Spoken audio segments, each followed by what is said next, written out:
जय श्री कृष्णा दोस्तों, स्वागत है आपका हमारे चैनल डिवोशनल नॉलेज में, जहां हम आपको धर्म, अध्यात्म और पौराणिक कथाओं की रोचक कहानियां सुनाते हैं।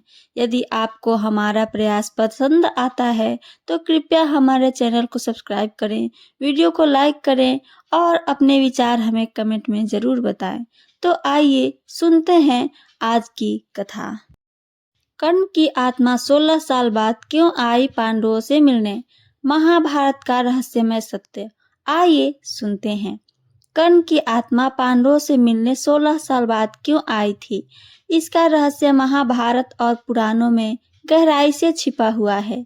इस कथा से जुड़े कई पहलू हैं, जिसमें पितृ-ऋण, स्वर्ग नरक का चक्र, पूर्व जन्मों की कर्म और आत्मा की मुक्ति से जुड़े सिद्धांत सम्मिलित हैं।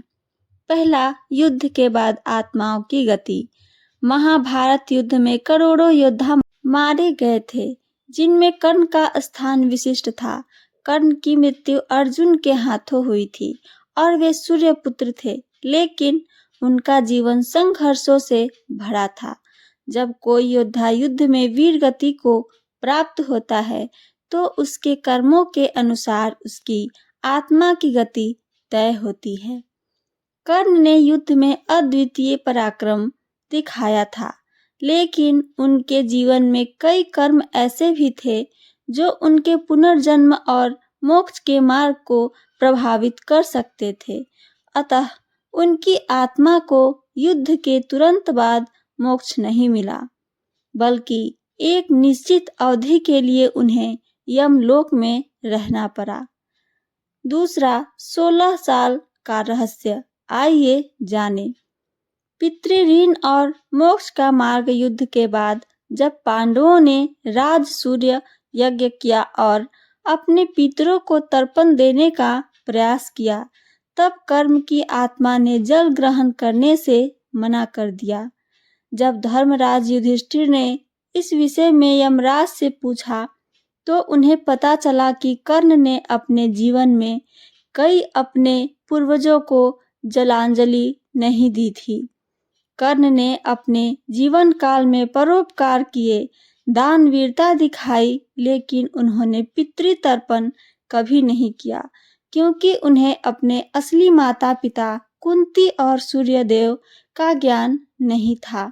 इसके कारण उन्हें यमलोक में उचित सम्मान नहीं मिला और उन्हें एक विशेष अवधि तक आत्मशुद्धि के लिए इंतजार करना पड़ा।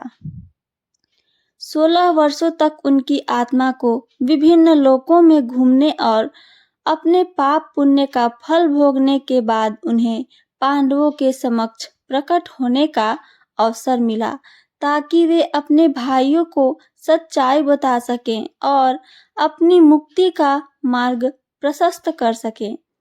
तीसरा, पांडवों से मिलने की आवश्यकता क्यों थी कर्ण को?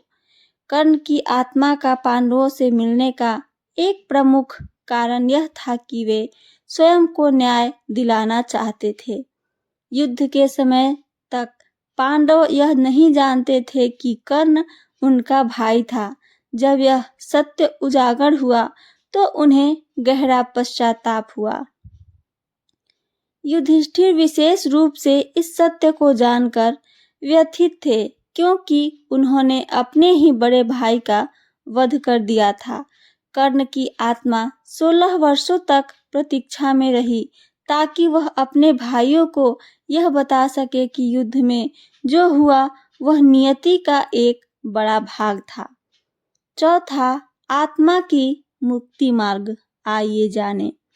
हिंदू धर्म के अनुसार जब किसी की आत्मा संसार में अधूरी इच्छाओं या कर्तव्यों के कारण बंधी रहती है, तो उसे मोक्ष प्राप्त करने में कठिनाई होती है। कर्ण की आत्मा तब तक मुक्त नहीं हो सकती थी जब तक उनके भाइयों ने उन्हें विधि पूर्वक पिंडदान और तर्पण नहीं दिया। 16 साल बाद पांडवों ने तीर्थ यात्रा के दौरान विशेष अनुष्ठान किए और गंगा जल से तर्पण किया, जिससे कर्ण की आत्मा को पूर्ण शांति मिली थी। जब आत्मा तृप्त होती है तभी वह स्वर्ग की ओर बढ़ती है और मोक्ष प्राप्त कर सकती है। 5वां, ब्रह्मांडीय नियम और आत्मा की पुनरावृत्ति। कर्ण का जीवन और मृत्यु कर्म फल के गहरे सिद्धांतों से जुड़े हैं। उनकी आत्मा की यात्रा दर्शाती है कि व्यक्ति के जीवन में किए गए कर्म न केवल इस जन्म में बल्कि मृत्यु के बाद भी उसके अस्तित्व को प्रभावित करते हैं। कर्ण की आत्मा का 16 साल बाद आना यह इंगित करता है कि मृत्यु के बाद भी अधूरे कर्मों और ऋणों का प्रभाव रहता है। जब तक आत्मा अपने धर्म और कर्तव्यों से संतुष्ट नहीं होती तब तक उसे मोक्ष प्राप्त नहीं हो सकता है। आइए आगे और सुनते हैं ये सब का निष्कर्ष। कर्ण की आत्मा 16 वर्षों तक प्रतीक्षा में रही क्योंकि पहला, उन्होंने पितृ ऋण पूरा नहीं किया था। दूसरा, उन्हें अपने भाइयों को सत्य बताने की आवश्यकता थी। तीसरा, उनकी आत्मा को यमलोक और अन्य लोकों में अपने कर्मों का फल भोगना पड़ा। चौथा, पांडवों के तर्पण और प्रायश्चित से ही उन्हें पूर्ण शांति और मोक्ष प्राप्त हो सका था।